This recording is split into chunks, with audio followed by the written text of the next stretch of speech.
ఎదుర్కొంటున్నారు. సిబిఐ కేసులు, ఈడీ కేసులు అడ్డగోలుగా.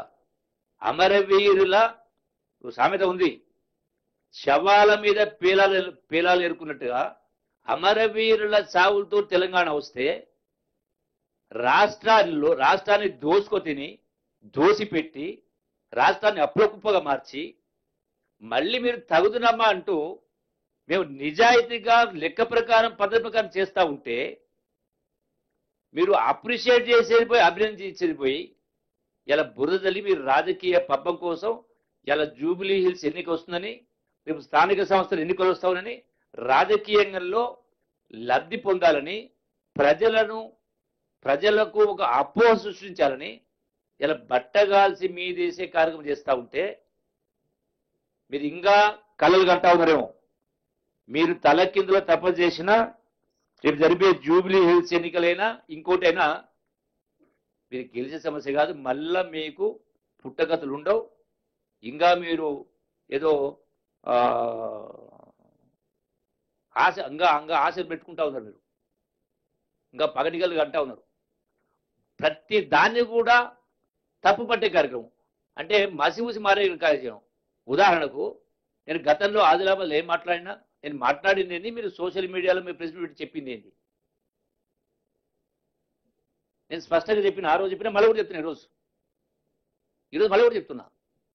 నేను 7 పర్యాలు పోటీ చేసిన, ఏ రోజు కూడా నేను హామీలు ఇవ్వలేదు. అయినా నన్ను 6 పర్యాలు గెలిపించిందని నేను మాట్లాడితే దీన్ని వదిలేసి వచ్చే 10 సంవత్సరాలు కాంగ్రెస్ రాదంట, మంత్రి ఏం మాట్లాడినని ఇంత దిగజారు. దానిపై నేను ఛాలెంజ్ చేసిన, దానిపైన ఆ రోజు ఛాలెంజ్ చేసిన. ఏడుకొస్తారా బజార్కి అని 2 మైకులు పెట్టుకున్నా, మొత్తం వీడియో క్లిప్ చూపించమని. అంటే అందుకే ఇట్లా ఈ విధంగా కేవలం ప్రజలు మభ్యపెట్టే కార్యక్రమం చేస్తూ మీరు బురదలేటువంటి కార్యక్రమం చేస్తూ ఉన్నారు. మీరే ఇలా పెట్టింది ఈ రోజున లిక్కర్ అంటేనే మీకు పేటెంట్. లిక్కరే కాదు, అవినీతి అంటే అడ్రస్ మీరే, దోపిడీ అంటే అడ్రస్ మీరే. రాష్ట్రాన్ని అలా అప్పులు కుప్ప చేసి మళ్ళీ ఉల్టా చోరు కోతవాళ్ళు పెట్టినట్టుగా మాట్లాడుతున్నారు. 100% వీటిపైన నేను కంపల్సరీగా ఖచ్చితంగా ఈ రోజున డిఫర్మేషన్ కేసు ఫైల్ చేస్తాను. వాడు ఎవడో పెట్టిండు, వాడు ట్విట్టర్ క్రిషాంక్ ఎవడో, అంటే ఇంకోటి కానీ ఏమన్నట్టు టిల్ అంటారా, నువ్వు బాధ అనిపిస్తుంది. తప్పు చేసినాడు ఉమ్మిస్తే తుడుచుకుపోయి ఉంటారు కొందరు. బాధ అనిపిస్తుంది. లెక్క ప్రకారం నిజాయితీగా పనిచేసి చెయ్యని వాళ్ళని పని చేయించాలా. It's my duty, it's a rule, it's a act. దాన్ని ఎవరు వైలేట్ చేసినా డెఫినెట్గా చర్యలు తీసుకోవాలి. మరి వాస్తవం ఇదైతే ఆయన సొంతంగా ఎక్కువ జీతం వస్తుందని చెప్పని ఇతర రంగాల్లో ఉద్యోగాలు ఢిల్లీలో వచ్చినాయట, హైదరాబాద్లో ఏజీలో కూడా ఆపరేషన్ తెలిసింది నాకు. దగ్గర 10 లక్షల పైన జీతం ఇస్తున్నారు. దానికోసం ఆయన పోతా ఉంటే వీళ్ళు ఏదో ఇబ్బంది పెడితే ఒక దిక్కు రేవంత్ రెడ్డి అల్లు కోసమని జూపల్లి కొడుకు కోసం చేస్తుంటే పోయినట్టుగా ఇంత దిగజారు రాక ఇంత పనికమని రాజేస్తుంటే ఇప్పటికైనా కనీసం కొద్దిగా మానవత్వం ఉండాలి, కొద్ది విలువలు ఉండాలి, నిజాయితీ మాట్లాడాలంటే కూడా ధైర్యం ఉండాలి. మీ ద్వారా మేము చెప్పించిన కర్మ మాకు పట్టలే, మా ఇంట వంట లేదు. సిగ్గు శరవండలో మాట్లాడితే చెప్పాలంటే 100 ఉన్నాయి. Thank you.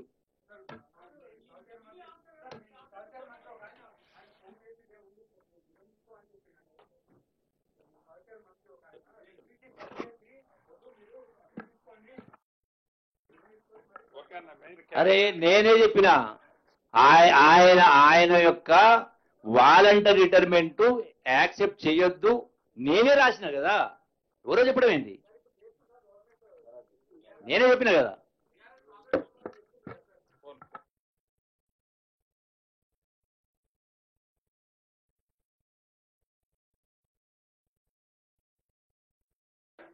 అదంతా ఒక కాంగ్రెస్ కుటుంబంలో టీ కప్పులో తుఫాన్ లాగా మన కుటుంబాలలో గొడవలు వస్తాయి. అట్లనే కొన్ని మిస్అండర్స్టాండింగ్స్ వల్ల మాలో కూడా కొంత గొడవ రావడం జరిగింది. కుటుంబంలో వచ్చినట్టే మా పార్టీలో కూడా ఏదో మిస్అండర్స్టాండింగ్ తోటి కొన్ని గొడవలు రావడం జరిగింది. మరి కుటుంబం అన్నాక అందరం కలిసి నడవాల్సిందే. కాబట్టి మరి మా పాప ఏదైతే ఆ రోజు అంటే కొంత పోలీస్ రావడం వల్ల ఆవేశంలో ముఖ్యమంత్రి గారిని కొంత మాట్లాడడం ఏదైతుందో దాని విషయంలో నేను క్షమాపణ చెప్తూ మాదంతా కూడా అందరం సర్దుకొని ముందుకెళ్తామని తెలియజేస్తాను. కేసీఆర్ని కదా తిట్టిండు కదా కృష్ణ అన్న, ఇంకెంతకంటే ఏం తిడతాను. మొదలైన చెల్లెను దగ్గర తీసుకొని ఆమెను ప్రేమించడం నేర్చుకో.